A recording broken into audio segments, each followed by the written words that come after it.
stepping down so he can run for president. Good luck defeating you, sir. I'm stepping down. I'm not running for president. I'm sorry, what? I'm stepping down. I'm not running for president. But you could continue to serve. Why do you have to say goodbye? If I say goodbye, the nation learns to move on and outlives me when I'm gone. No president should serve more than 2 terms. I'm sure other presidents will follow this example. 2 terms, and that's it. And then we'll teach them how to say goodbye, to say goodbye. Well, it looks like Roosevelt just won his 4th term.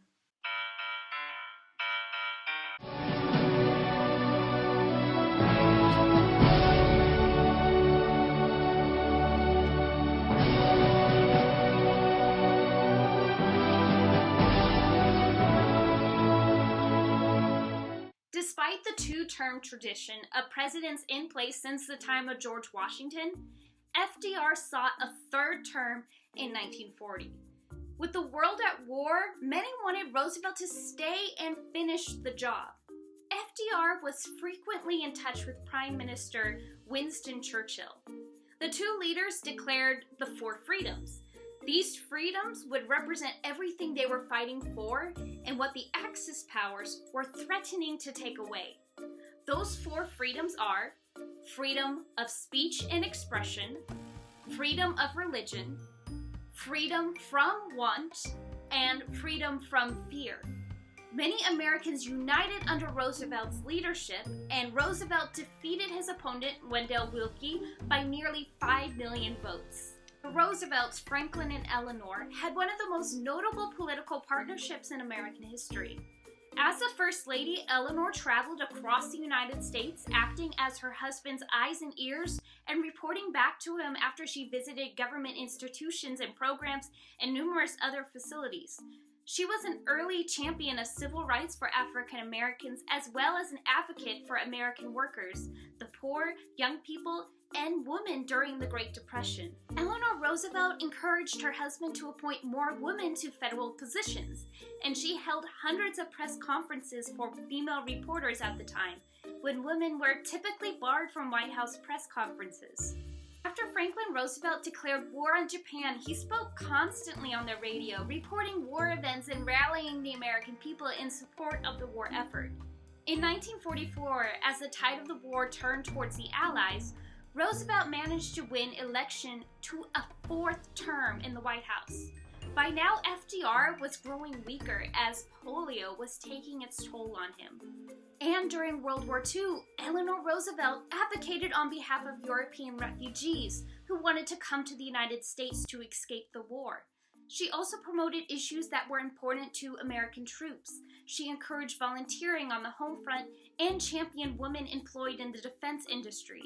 She also pushed for the continuation of New Deal programs during the war, even against the wishes of some of the president's advisors. Meanwhile, FDR met with Churchill and Joseph Stalin in the Yalta Conference, where Roosevelt got Stalin's commitment to enter the war against Japan after Germany's impending surrender.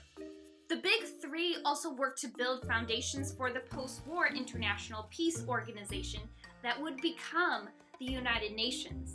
In these famous pictures taken at the Yalta Conference, you can visibly see FDR's weakened state.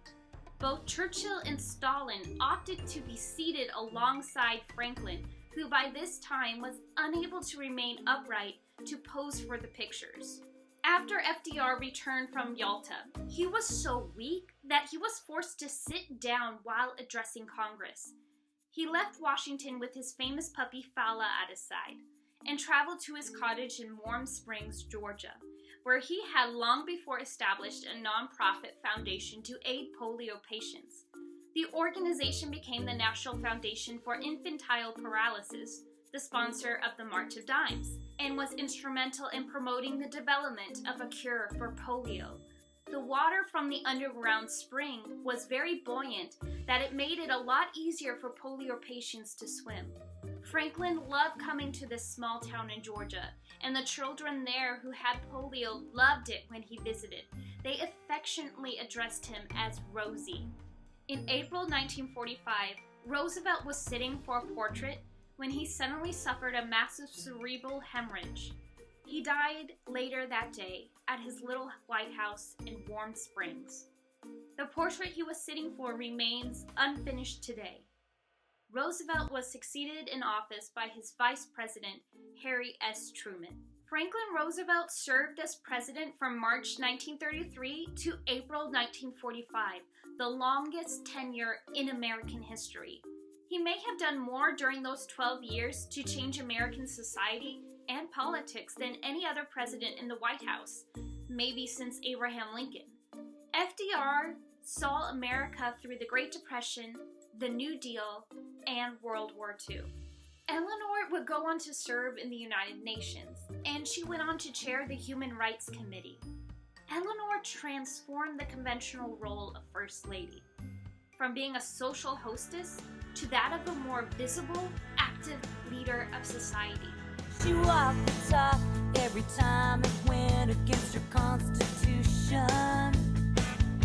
She publicly quit, Daughters of the American Revolution.